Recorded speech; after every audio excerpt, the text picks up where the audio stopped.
네, 오늘은 사도행전 19장 1절을 보겠습니다.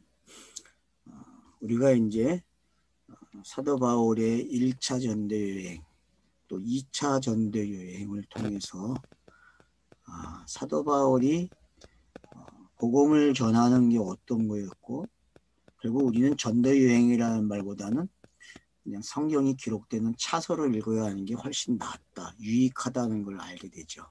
이렇게까지 공부를 해보니까.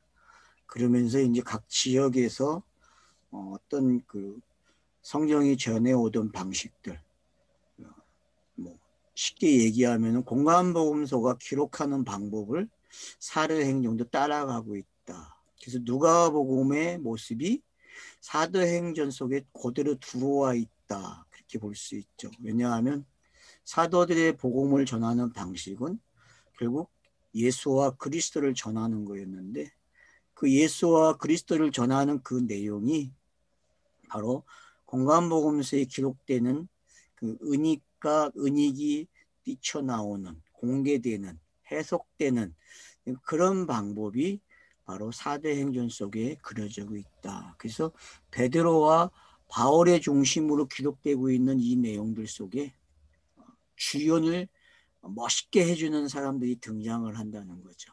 그게 이제 예수에게는 제자였고 또 사도들에게는 마찬가지로 제자들이죠. 그래서 그 제자들이 이제 사도가 되는 게 어떤 건지, 그래서 복음을 전하는 거와 복음을 전하기 위해서 목격자가 되고 증인이 되는 그 과정이 꼭 있어야 한다는 거죠.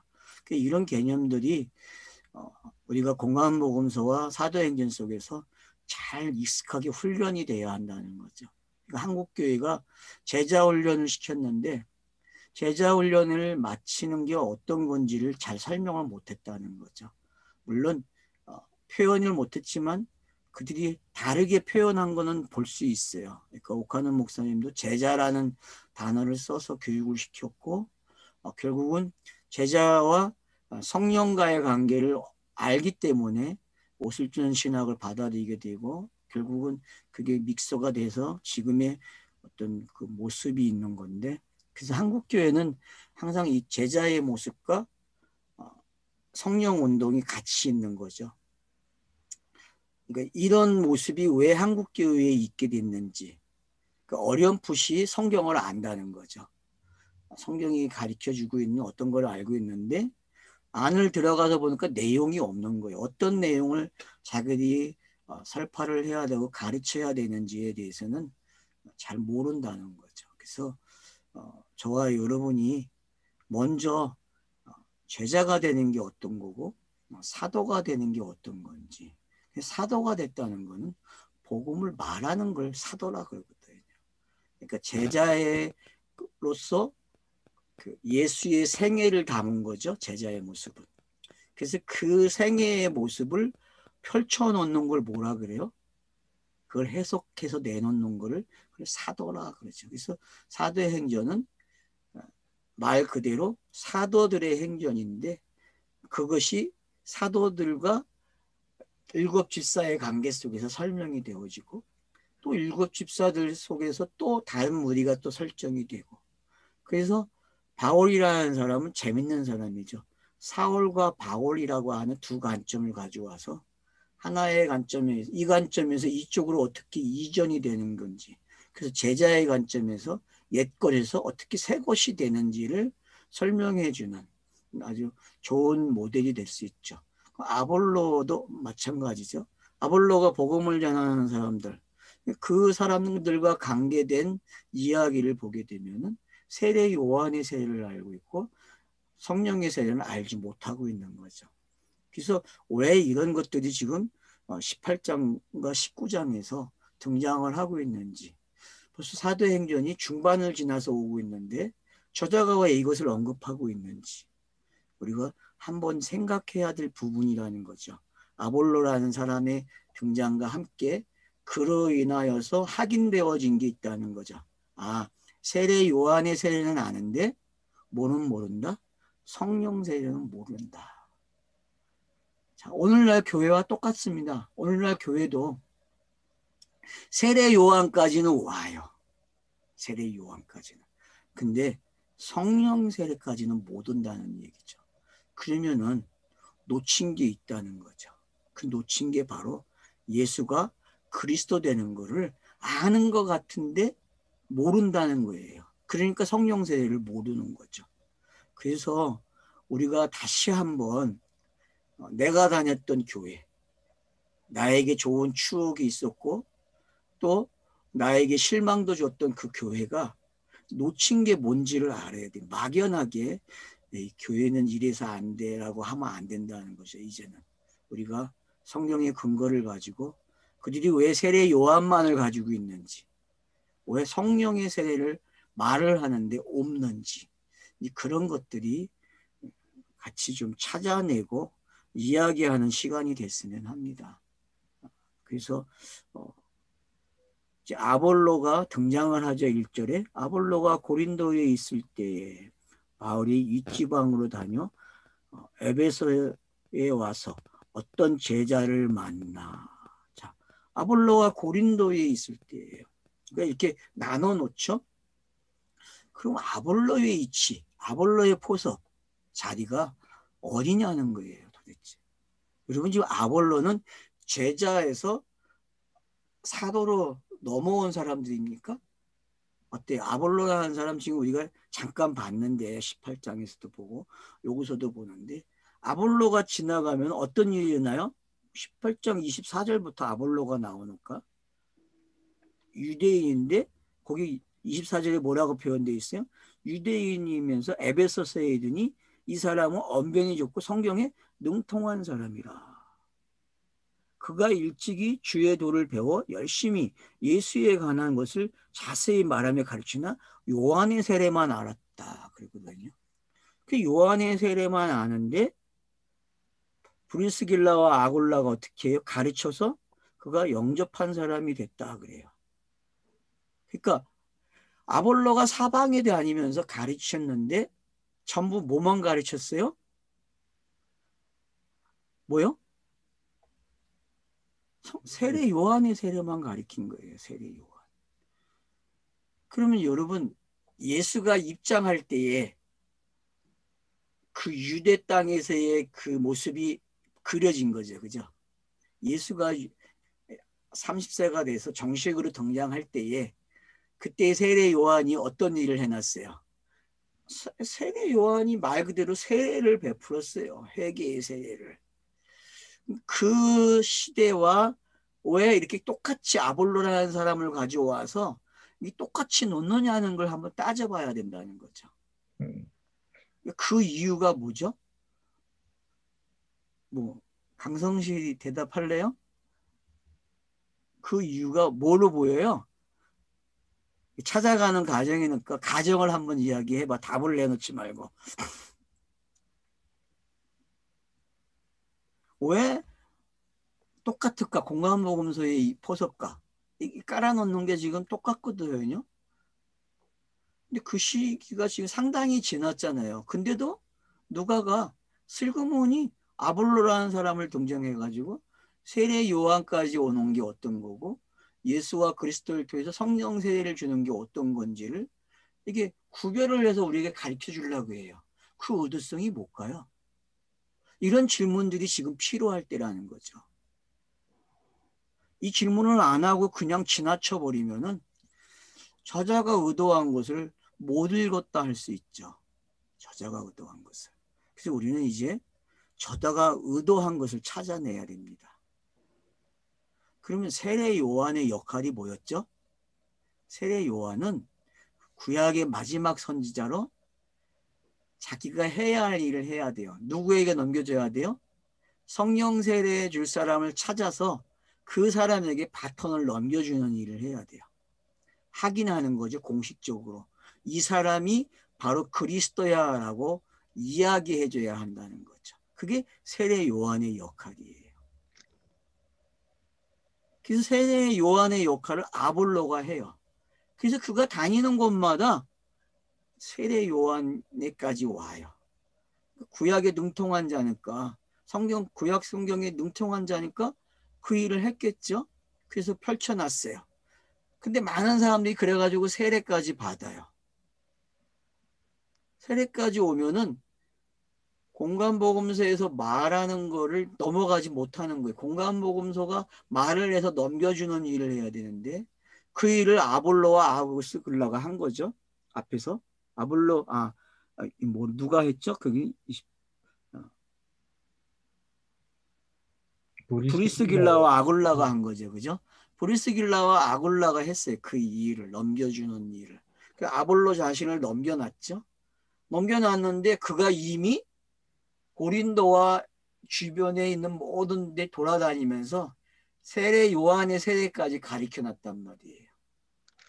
그러니까 성경 읽기 하는 게 똑같죠. 창세기부터 시작을 해가지고 쫙 오니까 어디까지 알아요? 구약에서 세례 요한까지 배우는 거예요. 세례 요한을 배워서 거기에 딱 멈춰 있는 거야 지금. 더 가지를 못하고 있는 상황이죠.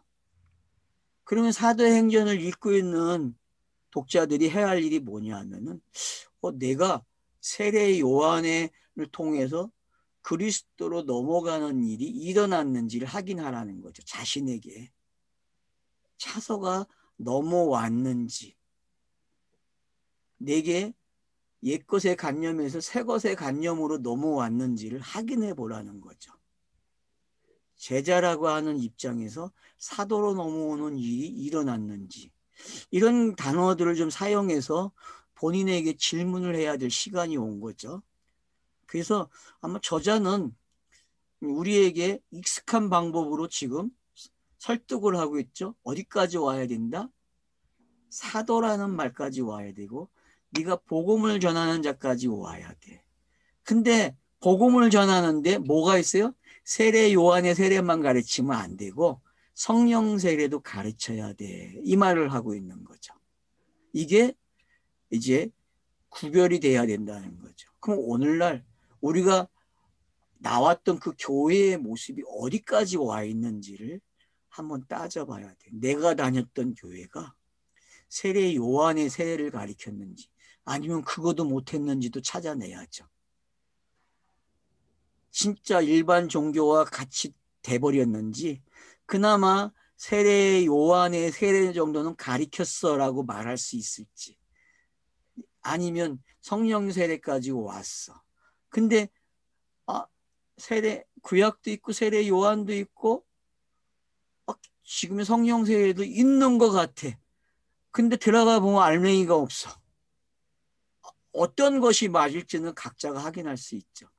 그러니까 저는 지금 교회에 대해서 비난을 하거나 그런 게 아니죠. 우리가 놓친 게 뭐였는지 지금 이 자리까지 오게 한 어떤 이유들이 있었는데 내가 계속 갈급해하고 욕심을 냈던 게 있었어요.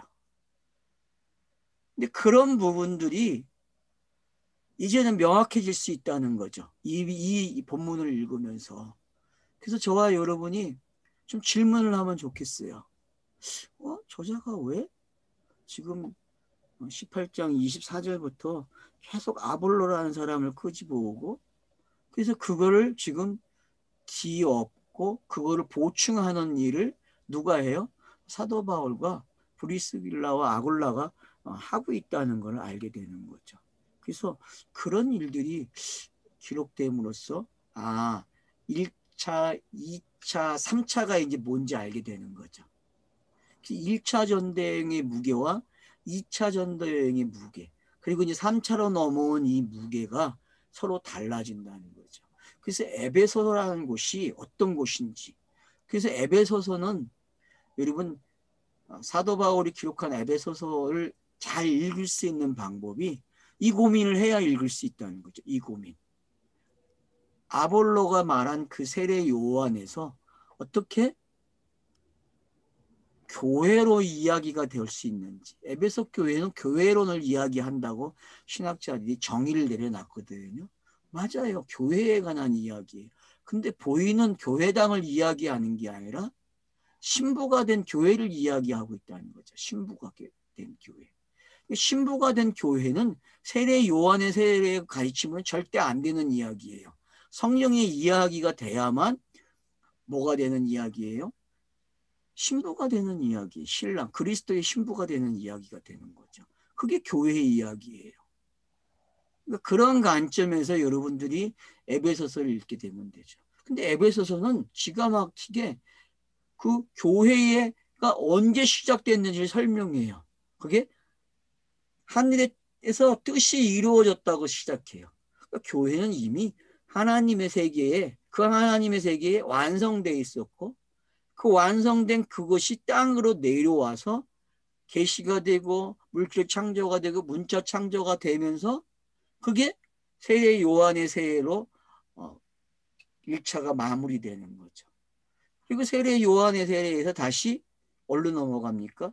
예수라는 사람이 세례 요한의 세례를 받음으로써 이 모든 내용, 구약의 모든 내용이 바로 이 예수라고 하는 사람을 통해서 바뀌는구나. 바뀌는 거죠. 이야기가. 최종 목적지에 도달을 한 거죠. 그래서 예수는 앞에 있는 것들을 어떻게 해야 돼요? 이거 다 없애야 돼요. 세례 요한의 세례가 가지고 있는 게 뭔지 알겠죠? 지금까지 가지고 있는 이 구약적 개념, 비유의 개념, 그림자의 개념, 완성되지 못한 어떤 상징적인 모습들, 진리로 드러나지 못한 것들을 다 어떻게 해요? 예수가 죽고 살아나는 이야기가 세례니까요. 그래서 구약이 어떻게 사라지고 신약으로 어떻게 넘어오는지를 읽어낼 수 있어야 한다는 거죠. 그런 면에서 아볼로는 우리에게 한번 멈칫거리게 하는 거죠. 멈춤이 되는 거죠. 가다가 확인하라는 거죠. 네가 구약이라는 것을 네가 어떻게 예수로 가져와서 그걸 예수가 구약을 어떻게 완성을 하고 속죄가 되고 세상죄를 지고 가는 어린 양이 되는지를 파악할 수 있어야 된다는 거죠. 이런 질문들이 모아져야 정말 예수라고 하는 그 신비, 그가 사도 바울이 말하는 그 신비를 알게 되는 거죠. 그러니까 누가복음과 사도 바울은 매우 가까워요. 왜냐하면 앞으로 우리가 바울 서신을 보게 되면은 계속 누가는 어떻게 합니까? 바울을 따라다니면서 바울의 모든 것을 공급해 주는 사람이 누가예요, 여러분. 그런 면에서 본다면은 지금 이 누가가 기록하고 있는 그 속에 얼마나 이 상황을 잘 알겠어요. 아마 여기에 저자는 동참하고 있을지 몰라요, 여러분. 여러분, 누가가 지금 여기에 동참하고 있다는 게 지금 보입니까? 저자가 우리라는 단어를 쓰게 되면요, 이미 자신을 그 안에 집어넣었다고 읽으면 좋을 것 같아요. 사도행전에서 여러분 하나 놓치지 말아야 할 게 3인칭이 나오면은 여러분 우리라는 단어가 나오면은 저자가 이미 그 속에 들어와 있다라는 걸 좀 그렇게 가져가시면 좋을 것 같아요. 저자가. 그래서 바울과 동행하고 있는 그 저자의 모습. 많은 사람들은 로마에서 이제 그 일이 일어났다고 하는데 저는 그 이전에도 있었다고 봐요. 그 이전에. 이 정도 오면은 충분히 지금 누가가 함께 하고 있다고 볼 수 있다는 거죠. 그런 걸 여러분들이 좀 그래서 여기 보면 2절에 이제 이런 단어가 나오죠. 자, 아볼로가 고린도에 있을 때 바울이 윗지방으로 다녀 에베소서에 와서 어떤 제자를 만나 이르되 너희가 믿을 때에 성령을 받았느냐 이르되 아니라 우리는 성령이 계심도 듣지 못하였노라. 그래서 여기서 사용하고 있는 우리라는 단어가 저자가 포함되어 있는지 안 되어 있는지 확인이 돼야 된다는 거죠. 그러니까 누가가 과연 어디서 회심을 했는지 그가 세례 요한의 세례만 알던 사람이 이게 바뀌는 일이 여기에 들어와 있는 건지 여러분 한번 찾아보세요. 되게 재밌을 것 같아요. 공부하는데. 여기 보면 지금 1절에 바울이 윗지방으로 다녔다 그래요. 고린도 위에 지도상에서의 위에를 이야기하는 건지 뭘 의미하는지는 정확하게 모르지만은 우리는 그냥 위라는 단어는 알아요. 뭔지. 그래서 이제 아래에서 시작해서 위로 올라가는 이야기. 위에서 내려와서 아래에서 위로 올라가는 이야기. 뭐 그렇게도 읽을 수 있고 여러 방법은 있어요. 근데 지금 우리가 좀 더 이야기를 진행시켜 보면은 고린도와 에베소의 차이점을 알게 되는 거죠. 그래서 고린도에서 사도 바울이 길게 가르쳤잖아요. 그럼 몇 년 가르쳤다고 나오죠? 1년 6개월인가요? 1년 6개월이 맞을 거예요. 제 기억에. 네, 맞네요. 18장 11절에 보면 1년 6개월을 머물렀다 그렇게 이야기하고 있죠. 그래서 이제 고린도와 에베소서를 이렇게 설명을 해줘요. 그래서 어떤 제자를 만나게 되고 그가 믿을 때 성령을 받았느냐 이렇게 물어보니까 나는 모른다. 그럼 이 사람이 누구예요? 여러분 누가로 읽을 수 있을까요? 과연? 누가로? 어떤 독자가 눈이 확 벌려지면서 여기에 참여할 수 있죠. 왜? 우리라는 단어를 넣어놨으니까. 여러분 공생애 속에서 우리가 되는 사람들이 있어요. 어떤 사람들이죠? 다윗의 자손 예수여 하고 쫓아오는 사람들. 그런 사람들은 우리 속에 포함시켜주고 있어요. 저자들이. 예수도 그렇게 인정을 하고 있고요.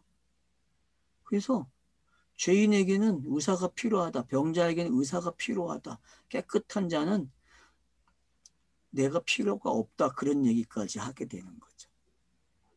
결국은 예수를 필요로 하는 사람들. 그 무리가 있다는 거예요. 성경을 읽고 있는 사람들은 나는 그 무리라고 생각해요. 성경을 읽고 있는 분들. 성경을 읽는 분들은 제가 봤을 때에는 이런 질문을 하죠. 난 세례 요한까지는 알겠는데 아직 성령의 세례가 뭔지 모르겠어. 성령 세례를 알아야 되거든요. 그게 내게 실제 일어나야 돼요. 깨끗한 말이 내 안에 있어야 되거든요. 자, 그래서 성령의 계심도 듣지 못했다 그래요. 그러니까 어디까지 아는 거예요? 옛 수준이죠. 옛 것에 쓰여야 수준. 그러니까 옛 것을 예수가 왜 아웃시켰는지 공생애를 통해서 하나하나 전부 다 자기에게 적용을 시켜가지고 그걸 성취시켜 완성을 시키는 거죠. 그 완성하러 왔다. 이루려 왔다. 이런 개념들이 어떤 건지 알게 되는 거죠. 그래서 이런 개념들이 이제 알게 되니까 어떤 일이 일어납니까? 바울이 이르되 요한의 회개의 세를 베풀며 백성에게 말하되. 자, 바울이 이제 어떤 얘기를 해요? 요한의 말을 시작해요. 요한의 세례로. 그래가지고 어디까지 와요? 성령 세례까지 오는 이야기예요. 그럼 아볼로라는 사람이 필요해요? 안 필요해요? 필요한 거였어요. 구약이 그래서 필요한 거예요, 여러분. 그러니까 지금 바울이라는 사람이 이제 옛 것과 새 것을 잘 쓰는 사람이 된 거예요. 지혜로운 사람이 된 거죠. 마태복음 13장에 나오는 그 8번째 비유, 뭐 결론이라고 하는 그 비유가 뭐예요? 바로 옛 것과 새 것을 쓰는 사람이었는데 지금 사도 바울이 그 비유의 완성자로 옛 것과 새 것을 쓰고 있어요. 그러면은 마태복음에서의 그 예수도 옛 것과 새 것을 말하는 사람이었죠. 그죠? 옛 것과 새 것을 가지고 쓰는 사람이에요. 그러니까 우리가 여기서 지금 왜 그런 모습이 이 바울이라는 사람에게 나타나고 있는지 그 일이 누가 들어요? 우리라는 사람들이 듣고 있는 거예요. 그래서 바울이 세례 요한의 회개로부터 시작해서 성령 세례로 오는 이야기를 쫙 훑어주는 거예요. 그러면 지금 사복음서까지 구약에서 창세기에서 시작해서 사복음서까지의 이야기를 한 번에 담아서 세례 요한의 세례와 성령의 세례를 이야기하는 거죠. 그래서 여러분들이 이제 세례 요한의 세례와 성령 세례가 나오면은 신구약 성경을 이야기하고 있네. 완성된 66권의 시간이네. 크로노스가 아웃되는 걸 이야기하고 있네. 이렇게 읽어야 져야 된다는 거죠. 이렇게 읽어지니까 내용들이 어떻게 됩니까? 이 사람들이 믿게 되는 일이 일어나요. 그래서 곧 예수라 하는 말까지 오게 되고 예수의 이름으로 세례를 받으니 그들이 성령이 임했다. 그래서 예수와 함께 죽고 사는 이야기 로마서 6장이 설명이 되고 있는 거죠. 로마서의 6장은 이런 방식으로 설명이 돼야 돼요. 이런 방식으로. 그래서 세례 요한의 세례와 예수의 이름으로 주는 세례와 성령 세례 이렇게 나눠져 있어요 지금. 그러면 여러분 이런 것들이 어떤 건지 왜 바울을 통해서 누가가 이런 단계를 차서를 만들어 설명할까요? 눈치 빠른 분들은 또 알겠죠. 예. 그래서 성경 읽기는 꼭 이런 차서가 필요하다는 걸 알게 되는 거죠. 그리고 저와 여러분도 마찬가지로 어느 시점에서 하나씩 자기도 모르게 알면서 넘어가는 사람도 있고 모르게 넘어가는 사람들도 있다니까요. 거의 보면은 모르면서 넘어갈 수 있어요. 독자들이요. 왜? 누군가가 찝어주지 않았기 때문에 설명을 해주지 않았기 때문에. 근데 지금 와서 이런 말을 들으니까 그때 일어난 게 이런 거구나. 이런 거였네. 내가 성경을 읽을 때에 이렇게 됐구나. 이런 일이 일어났네. 지금 내가 세례 요한이네. 예수의 세례까지 오네. 그리고 성령의 세례까지 왔어. 이게 성경의 기록 방법이었고 내가 이렇게 변화되는 이야기구나. 땅에서. 이렇게 읽어지면은 성경 읽기는 아주 재밌게 될 수 있다는 거죠. 그래서 여기 보면은 뭐라 그래요? 7절에 모두 12사람쯤 되니라 그래요. 의도적으로 지금 제자가 어떤 건지를 설명하는 거죠. 12제자라는 게 이제 뭔지 알겠죠. 그러니까 성령 세례가 왔다는 말은 12제자들이 사도가 됐다는 말까지 온 거예요. 그거를 지금 12로 마무리하고 있는 거죠. 그러니까 이 12라는 사람이 준비되면은 3차 전도 여행이 시작이 돼요, 안 돼요? 아주 멋있게 시작이 되는 거죠. 그래서 여러분 가나안 땅에서의 모습은 이런 거예요. 가나안 땅의 모습을 지금 에베소 교회를 통해서 펼쳐놓는 거죠. 그래서 1차 전도여행은요. 애굽으로 보세요. 그냥 탈출하는 이야기. 그 2차 전도여행은 어디로 가는 거예요? 광야 생활이에요. 3차 전도여행은 어디예요? 이제 가나안 땅에서 시작되는 이야기죠. 가나안 땅에서. 근데 가나안 땅은 급이 달라요. 어떤 급이에요? 성령 세례까지 온 급이야. 급수가 달라. 그러니까 성화에 유명하신 그 목사님, 여러분 그분이 구약의 역사서를 가지고 성화를 가르쳤거든요. 그분은 아마 그 당시에 성화라는 말을 배웠기 때문에 성화라는 표현을 했지 저는 그분이 꼭 그 교회 조직신학이 말하는 그런 성화론자라고 볼 수는 없다고 봐요. 왜냐하면 그분의 책을 읽어보면은 그냥 그렇게 표현이 된 거예요. 그분은 뭔가 알아요. 그분은 성령 세례가 뭔지를 알고 그 성령 세례를 성화와 관계에 대해서 설명을 하다 보니까 성화론자가 됐는데 우리나라에서는 뿐만 아니라 세계에서 그렇게 성화에 대해서 관심을 가지고 성경을 그런 관점에서 보신 분이 없어요. 제가 봤을 때는요. 그분이 아도 핑크의 책을 좋아하시거든요. 아도 핑크의 책이 여러분 엘리야와 엘리사에 관한 책이 있고 유명한 책이에요. 또 하나가 이제 히브리서 강해죠. 아도 핑크 책 중에서 유명한 책이 많아요, 여러분. 근데 그 중에서 히브리서 11장을 또 띄워놨어요. 믿음의 영웅들에 대해서. 이런 책들을 읽으면 참 대단한 책들이. 근데 이런 책들이나 성화를 가르쳐 주신 그 이름이 뭐죠? 근데 이름을 자꾸 박연선? 박영선. 네. 박영선 그분이 그 하신 게 여러분 그래서 우리나라에서도 그런 분들에 대해서는 좀 연구가 필요해요, 여러분. 그래서 그런 분들 책은 좀 읽어보세요. 그냥 소일거이로 읽어보시면은 그분이 왜 역사를 성화로 봤는지 좀 이해는 할 수 있어요, 여러분. 그래서 나쁘게 보지 마세요. 좀 좋은 시각에서 보세요. 그 사람이 표현하는 성화가 우리가 말하는 거와 동일시되는 게 되게 많다는 걸 좀 이해하세요. 그 사람이 쓴 성화의 애로의 길이나 뭐 여러 가지 책이 있어요. 그러니까 정말 많이 내놓으신 분이에요. 성화와 관계돼서. 여러분 구약을 보는 거 저 그 사람에게 도움 많이 받았어요. 솔직히요. 옛날에. 왜냐하면은 그분처럼 성경을 그렇게 강해해 준 사람이 없어요. 한국에. 그러니까 여러분 싸잡아서 정지 좀 하지 마세요. 제발. 선배들이 해놓은 거 되새김질 해보세요. 그분들이 그 시대에는 표현을 그렇게밖에 할 수 없었던 것이 어떤 것인지.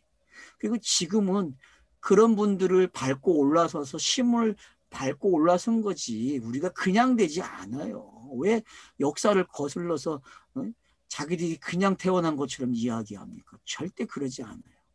우리도 다 그런 기반 속에서 일어난 거예요. 그걸 꼭 여러분 잊지 마세요. 니싱크라는 건 그런 거지. 그냥 막 태어나는 새 것이 없다니까 해아래. 그게 뭔지 아시면 돼요. 전도서에서 말하는 해아래 새 것이 없다는 게 뭡니까? 그게 아버지의 뜻이잖아요. 아버지의 뜻.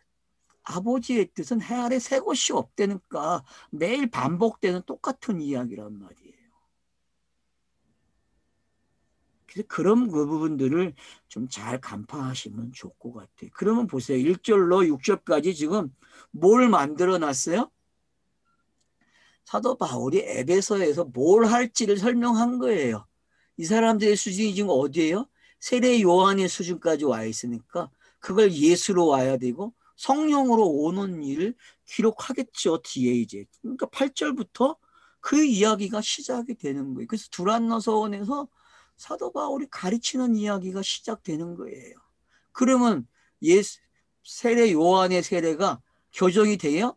네? 되겠죠. 예수로 교정이 되고 성령 세례로 교정이 되겠죠. 그래서 제자의 가정과 사도로 나오는 이야기가 기록이 되고 있는 거죠. 그럼 앞에서 기록된 2차 전대행, 1차 전대행, 베드로의 사역들 이런 것들이 지금 잘 보고 있는 거죠. 그래서 예루살렘에서 시작된 복음이 온 유대로 오게 되고 그리고 사마리아로 넘어와서 이제 이방인들에게 넘어가는 거예요. 그 이방인 시대가 사도의 시대로서 확장되는 것처럼 지금 에베소서는 그런 역할을 가지고 있는 거죠. 이런 관점에서 에베소서를 읽어주셔야 돼요. 에베소서를 여러분이 이런 관점에서 읽어주셔야 돼요. 그래서 에베소서는 총괄하는 책이에요. 어떤 거? 구약서부터 하늘에서 시작된 그 복음이 땅으로 어떻게 왔고 그래서 아버지와 아들과 성령으로 오는 그 차소가 삼위일체의 어떤 신론을 가리키는 게 아니고 땅에서 하늘의 뜻이 어떻게 이루어지는지를 설명하는 이름들이었다는 걸 아셔야 돼요. 여러분 삼위일체 교리는 성경에 없어요. 신학자들도 다 말해요. 근데 그놈의 그 교회사가 그걸 만들어냈단 말이에요. 교회사가. 왜 만들었는지 이해를 못하겠어요.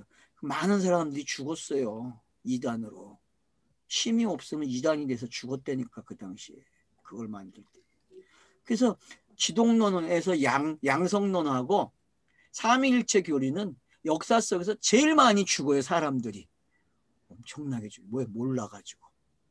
그게 뭔지 몰라요. 그 신비를 어떻게 알아요, 여러분?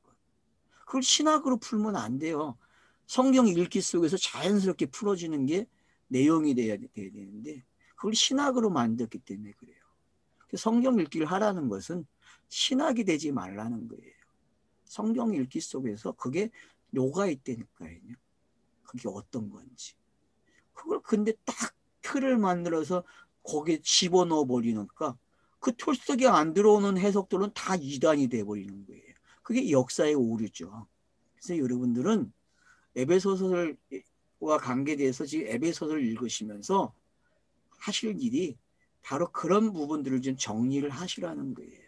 내게 있는 그 관념들, 조직화되어 있는 것들의 틀이 어떻게 완충작용을 만들어줄 수 있는지, 그래서 세례 요한과 예수와 성령으로 오는 이런 기법들을 잘 사용하셔서 자기를 관념의 세계에 가두지 않는 걸 하실 줄 알아야 돼요.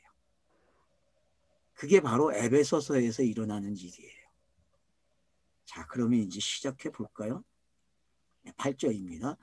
바울이 해당에 들어가 석 달 동안 담대히 하나님 나라에 관하여 강론하며 권면하되, 참 어떻게 또 12가 나오고 이제 3이 나와요. 그러니까 이건 그냥 창세기 1장에 우리가 사용한 기법이 들어왔다 보시면 돼요.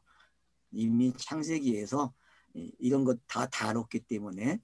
그래서 여러분들이 책에 있는 그 숫자의 개념도 좀 암기를 하고 계시면 좋습니다. 그래서 지금 석 달을 강론했대요. 그리고 권면했대요. 그럼 강론과 권면이 무슨, 헬라어로는 무슨 뜻이에요?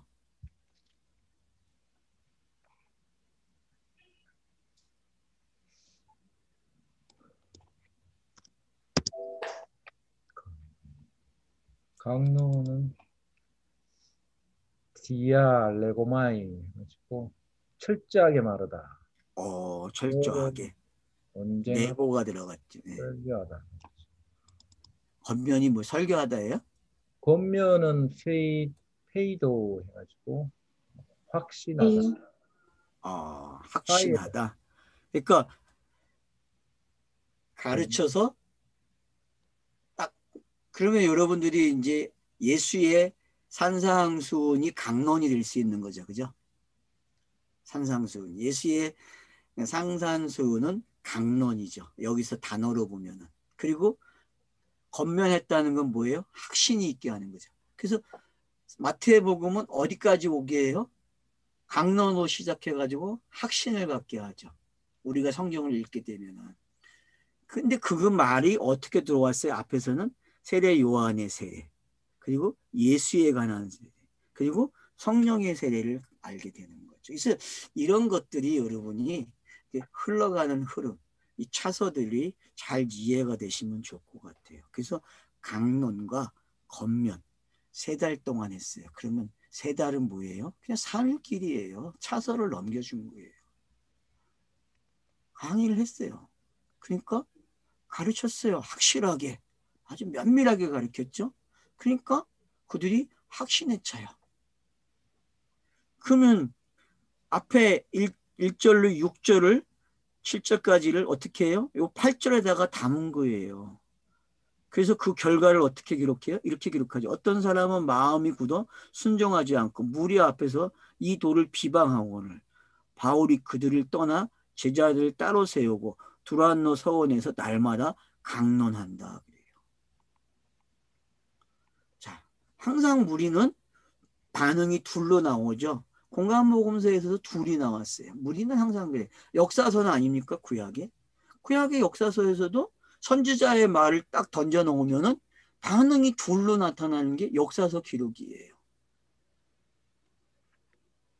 역사라는 거는 선지자의 말이 주어진 상황을 가지고 기록해 놓은 거예요. 어떻게 결과가 나왔는지.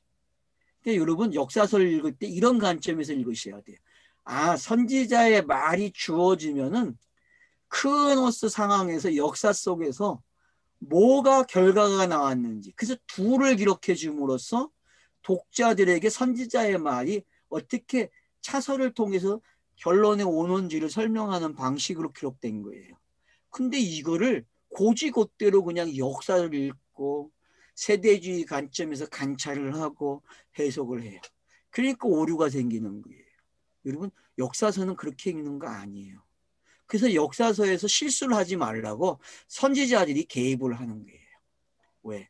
이 말을 역사로 읽지 말고 뭐로 읽으라는 거예요? 역사는 하나님의 말이 땅에서 어떻게 성취가 되는지를 보라는 관점에서 기록한 걸 뭐라 그래요? 역사라 그러는 거예요. 역사. 그러니까 여호수아서부터 열왕기 상하까지, 역대 상하까지 이야기는 전부 어떤 이야기예요? 전부 선지자의 말이 땅에서 어떻게 결과물을 가지고 가는지, 결국은 하나님의 뜻이 땅에서 어떻게 이루어진지를 기록하는 게 역사서라는 거죠. 그래서 여러분들이 이제는 역사 그러면 알아셔야 돼요. 아, 이게 세대주의 관점이 아니고 하늘의 뜻이 하늘에서 이루어졌듯이 땅에서 이루어지는 선지자들의 말이 어떻게 기록이 되어졌는지를 확인해 주는, 역사가 어떻게 그걸 받아들였고 어떤 결과물이 생겼는지를 기록하는 거죠. 그러면 사도행전도 그런 거죠. 사도행전은 성령이 임한 걸, 예수가 그리스도가 된 것을 다시 기록하는 거예요. 어떤 관점에서? 성령이 해석해 주는 관점에서 기록이 되고 있는 거죠. 그래서 사도행전은 역사서라 그래요. 그래서 누가는 역사가라고도 이야기해요. 의사이면서 역사가라. 많은 주석가들이 그렇게 토를 붙여놨어요. 누가에 대해서. 그러니까 여러분들이 그런 기초를 무시하지 마세요. 그냥 받아들이세요. 뭐 어때요? 아니 그는 의사처럼 사도 바울과 같이 다니면서 사도 바울의 병을 고쳐줬다니까. 그러면 누가가 가지고 있는 속성이 뭐예요? 보혜사의 속성이잖아요. 보혜사. 이제 알겠습니까? 왜 사도 바울이 누가와 함께 있어야 되는지. 그래서 어떤 사람이 여러분에게 성령으로 와 있다는 걸 좀 아세요. 알겠습니까? 지금도 성령이 보이지 않지만요. 어떤 사람이 돼서 여러분에게 역할을 해줘요. 성령의 역할을. 그게 여러분 지체의 역할이에요. 지체는요. 각자가 깨끗한 말로 역할을 해줘요. 성령의 역할을. 이제 좀 이해가 되십니까? 성령이 뭐냐라고 물어보시면은 성령은 그냥 우리 속에서 지금 일을 하고 계세요. 지체로서.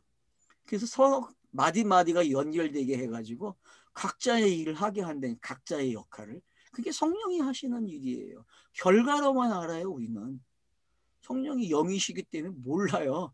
더 이상은 설명할 수가 없어요. 여러분. 더 이상 설명하면 가짜죠. 그래서 사도 바울이 성령을 이야기할 때에 항상 교회의 직분과 지체를 가지고 설명을 한 거예요. 여러분. 뭐 우리가 은사라는 거, 그 은사를 설명할 때 사도 바울이 전부 뭐예요?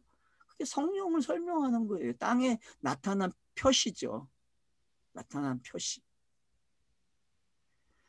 그러니까 예수가 병을 고쳤듯이 사도 바울은 병 고치는 이야기를 뭘로 가져가요? 지체라는 이야기, 은사라는 이야기를 가져간 거예요. 근데 우리는 그걸 착각했다니까 오해해서 잘못 읽었단 말이에요.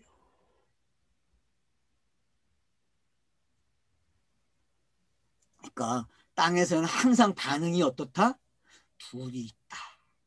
무리가 둘로 나눠져요. 하나는 따라가는 무리, 하나는 아니라고 하는 무리가 있다는 거죠. 이거는 선과 악의 모습이란 말이에요. 창세기가 시작할 때 선과 악으로 기록을 해줘. 왜요?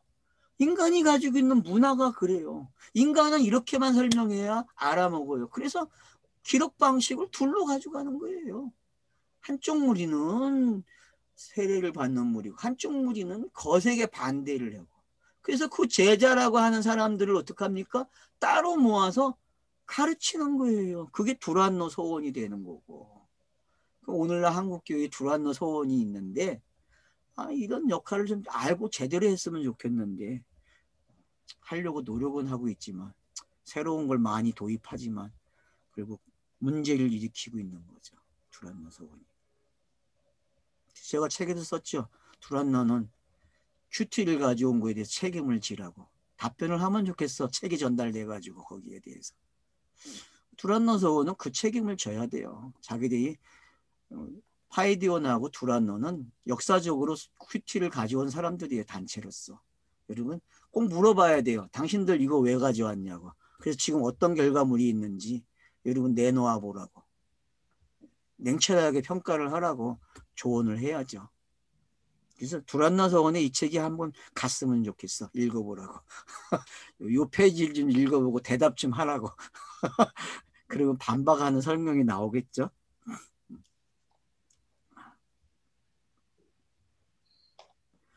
자, 그래서 날마다 강론을 시작됐어요.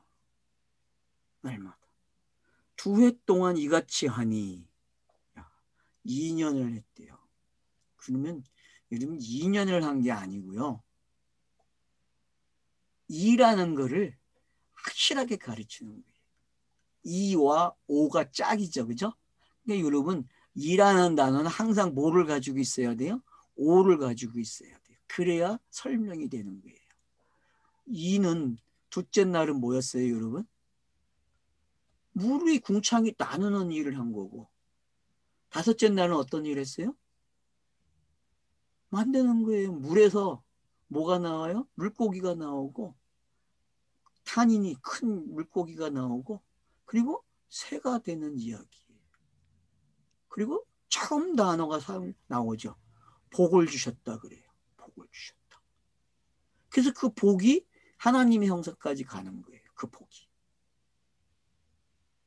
그래서 복 있는 자가 안식에 들어간다는 거예요. 이 복을 가진 자만이. 이 복은 바로 영이죠. 영이 임한 게 복이죠. 왜? 이건 생명과 관계된 이야기였기 때문에 복이. 그래서 시편에서 133편 3절에 뭐라고 했어요? 복을 뭐라 그래요? 영생이라 설명하잖아요. 영생. 왜? 영과 관계된 거기 때문에.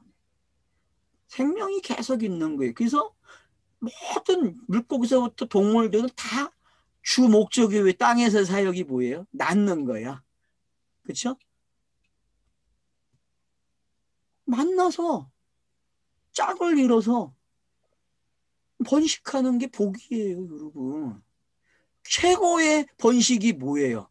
최고의 낳는 이야기의 끝이 영이 되는 거 아니에요. 육이 영이 된 걸 거듭났다고 표현하는 거고. 그래서 마지막 이야기가 뭐가예요? 영이 되는 이야기가 되는 거예요. 근데 이걸 관찰을 못해, 사람들이. 그래서 요한복음 6장에서 설명하잖아요. 내 말이 영생이고 영이다. 여러분, 이게 엄청난 거예요. 모든 생명 이야기를 압축한 거예요. 그러니까 이런 부분들을 깨달아야 돼요. 그러니까 지금 2달을 강론한 게 왜 창세기 제가 둘째 날과 다섯째 날을 가져오는지를 이해를 하셔야 돼요. 아, 지금 땅에서 가르치는 교육의 시간이 됐구나. 어떤 사람들은 마음이 굳어 순종하지 않았다 그래요. 그리고 무리 앞에서 도를 비방했다 그래요. 진리를 비방한 거죠. 도라는 말 쓰지 말고 진리를 바꿔 쓰면 좋겠어. 이상하게 이 할아버지의 개념이 들어와가지고 그냥 진리로 번역하면 좋을 것 같아요. 그냥 그들을 떠나 제자들을 따로 세우고 두란노서 원에 날마다 강론하니라. 그래서 이제 제자들을 따로 세우게 되죠. 맞죠? 예수도 제자를 부르시고 제자들을 따로 세워서 가르쳤죠. 그죠? 마태복음 5장이 큰 무리 속에서 제자들을 앞에 놓고 따로 세워놓고 강론하는 거와 똑같은 그림이 되는 거죠. 그래서 마태복음엔 5개의 강론이 나오는 거예요. 긴 설교가 나오죠. 네. 자, 그래서 이제 하나님의 바울의 손으로 2해 동안 이같이 하니 아시아에 사는 자는 유대인이나 헬라이나 다 주의 말씀을 듣더라. 엄청난 표현을 하고 있어요. 세상에 아시아에 두 무리가 있는데 유대인과 헬라인이 있는데 다 듣더래. 이게 지금 무슨 이야기? 뻥을 쳐도 이렇게 뻥을 치네. 어떤 사람들은 거짓말하고 있다고 생각하는데 그렇지 않죠. 이 말이 맞죠. 이 말이. 복음의 능력이 이런 거죠.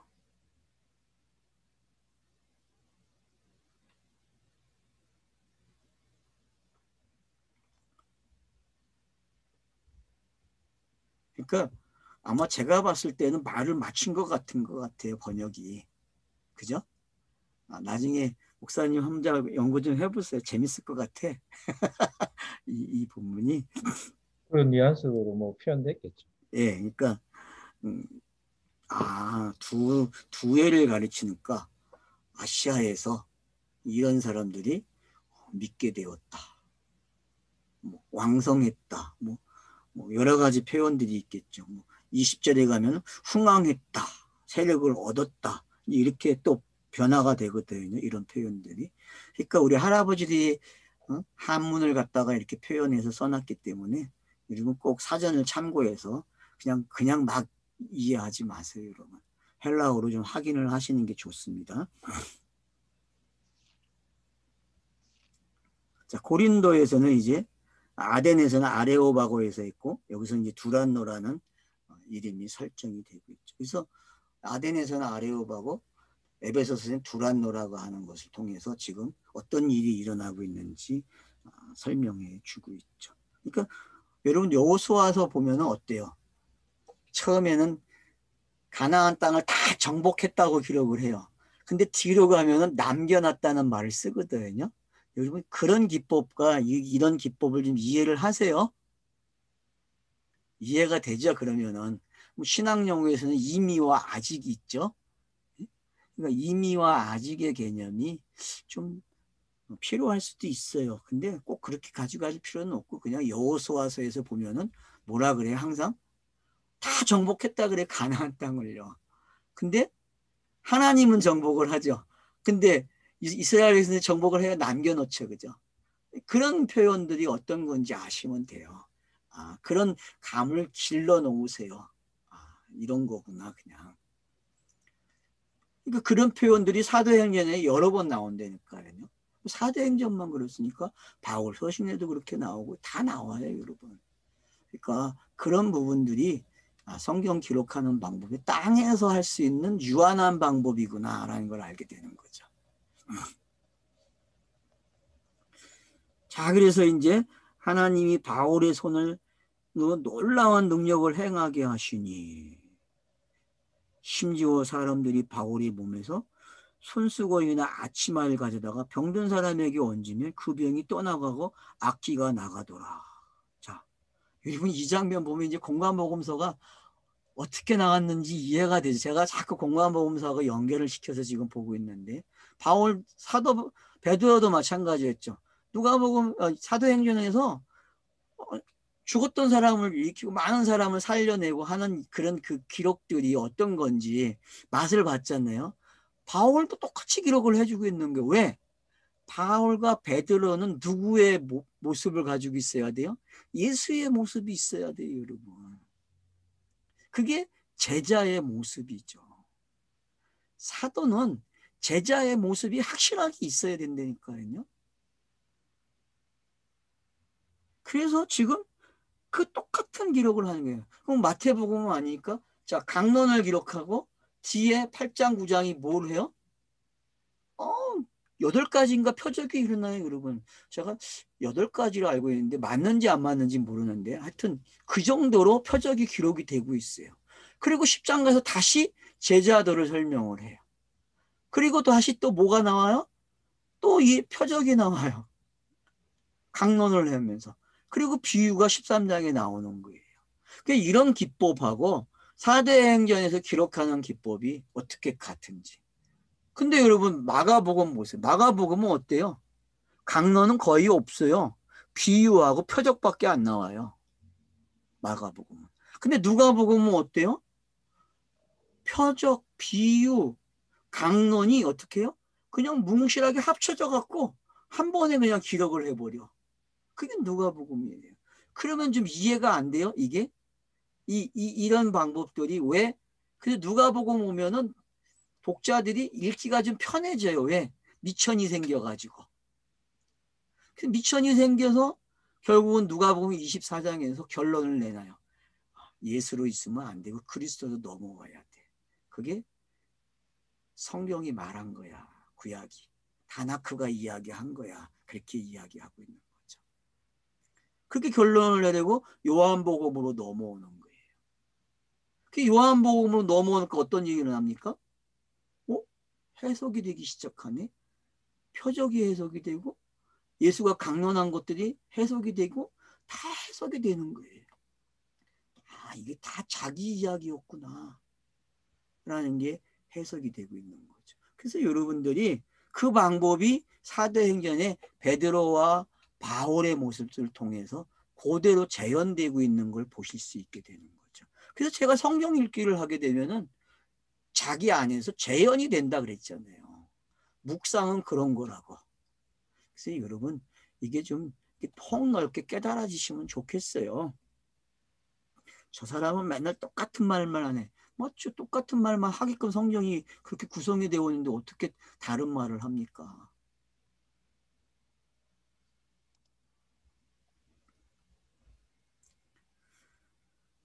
그래서 여기 봐요. 몸에 손수건과 앞치마를 갖다 댔대요. 여러분 손수건, 앞치마 이게 다 겉옷 이야기죠. 그냥. 그 병든 사람에게 얹으면 그 병이. 여러분 이거 엘리야와 엘리사 이야기 속에서도 등장이 돼요. 그러니까 여러분 엘리야와 엘리사 이야기가 예수와 그리스도의 이야기를 읽어줘야 된다니까요.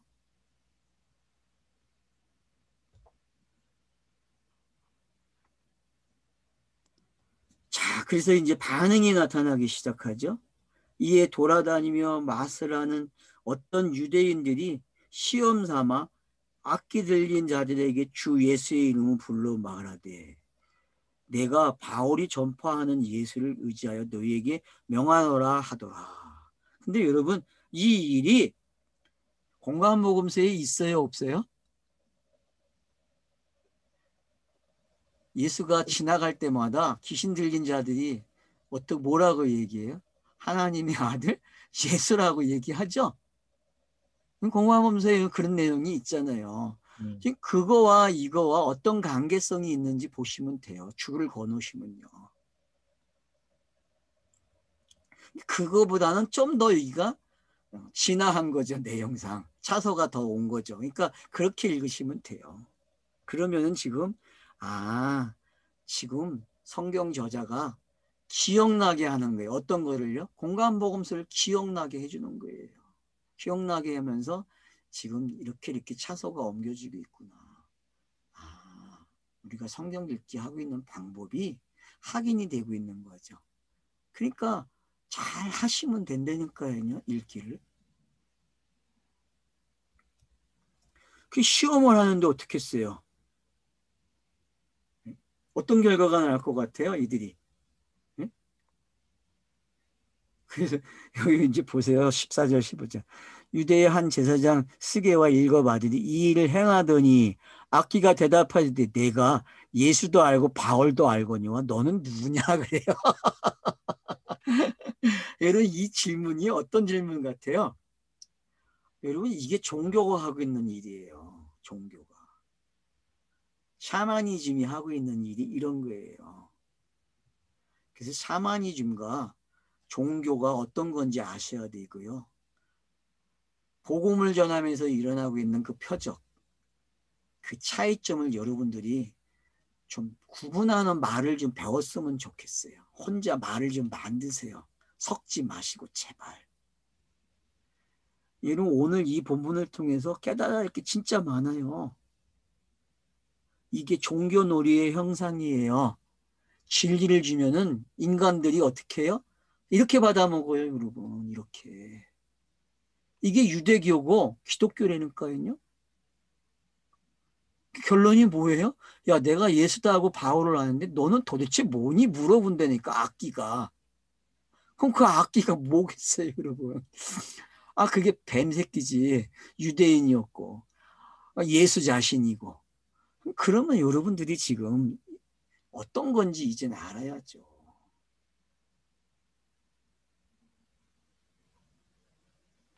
문자로 물질 창조, 문자, 그걸 그냥 읽어내면은 이짓하는 거예요. 이짓. 그래서 결국 뭐라 그래요? 귀신이 야, 난 너 몰라 그런다니까요. 그러면 보세요, 여러분. 마태복음에서 응? 자, 표적을 구하니까 요나의 표적을 주죠. 그리고서는 거기다가 첨부를 해서 스바의 여왕을 기록해줘요. 솔로몬의 지혜를. 그러고 나서 뒤에다가 어떤 걸 갖다 놔요? 7 귀신 들어오는 이야기를 해줘요. 한 귀신이 쫓겨났다가 이 사람이 청소를 해놨는데 청소를 해놓고 그 안에다가 내용을 안 담으니까 누가 들어와요? 누가 들어와요? 7 귀신이 들어와요, 여러분. 그래서 처음보다 나중에 더 나쁘게 되었다 그런 표현을 해요, 여러분. 근데 그것도 번역을 잘해야 돼요, 여러분. 그런 뉘앙스가 있지만 과연 그 번역이 그럴까요? 저는 의심해요. 다르게 보고 싶거든요, 그 번역도. 그거 이제 책을 제가 강의할 때 아마 설명을 하겠죠. 제가 상당히 많이 담아놨으니까 서론에다가. 그래서 여러분들이 누가복음하고 마태복음하고 그 본문이 달라요. 위치가, 배치가. 누가복음은 그걸 앞에다 하고 마태복음은 그걸 뒤에다 배치시켜요. 그러니까 여러분 왜 이게 앞뒤가 바뀌는 것도 알면 되게 재밌어요. 그건 이제 그 시간 되면 하겠죠. 제가 설명을. 자, 그때 그건 듣고요. 그러니까 지금 본문이 어떤 건지만 아시면 돼요. 그러니까 눈이 이사야의 저주에 걸린 상황이 어떤 건지 그리고 그 저주가 풀린 사람들이 어떤 건지를 좀 보세요. 지금 이 본문에서. 여전히 그 저주에서 풀어나지 않는 사람들이 있는가 하면 어떤 사람들은 그냥 단순하게 풀려요. 저주가 은혜가 임해가지고. 그런 게 뭔지 아시면 돼요. 그러니까 내 성경 읽기 속에서 이게 일어난다니까요. 교차적으로. 여러분은 대답을 어떻게 하실 거예요? 물어보면은 야, 나는 바울도 알고 예수를 아는데 넌 네가 말하는 게 뭐니? 악기가 물어본다니까요. 너는 도대체 뭐니? 악기를 바울이 하듯이 쫓아내야 되는데 쫓아내질 못하고 조롱을 당해요. 그래서 어떻게 합니까? 16절에 보면 악기 들긴 사람이 그들에게 뛰어 올라 놀려 이기니 그들이 상하여 벗은 몸으로 그 집에 도망하느니라. 자, 이게 지금 공관복음서에 기록이 돼 있어요, 안 돼 있어요? 여러분 기록이 돼 있다니까. 여러분 귀신들 등장하는 이야기 속에 잘 보세요. 그러면은 귀신 이야기가 여기까지 오고 그래서 여러분 이방인 땅에서 귀신을 쫓아낸 군대 귀신을 어디다가 보내요? 돼지 속에 집어넣어서 바다에서 떨어지게 한다니까요. 그런 이야기들이 여러분 뭔지 이제 깨달아야 돼요. 물론 제가 마태복음에서 이제 이야기할 거예요. 그런 이야기들과 이 이야기가 같은 이야기예요, 지금요.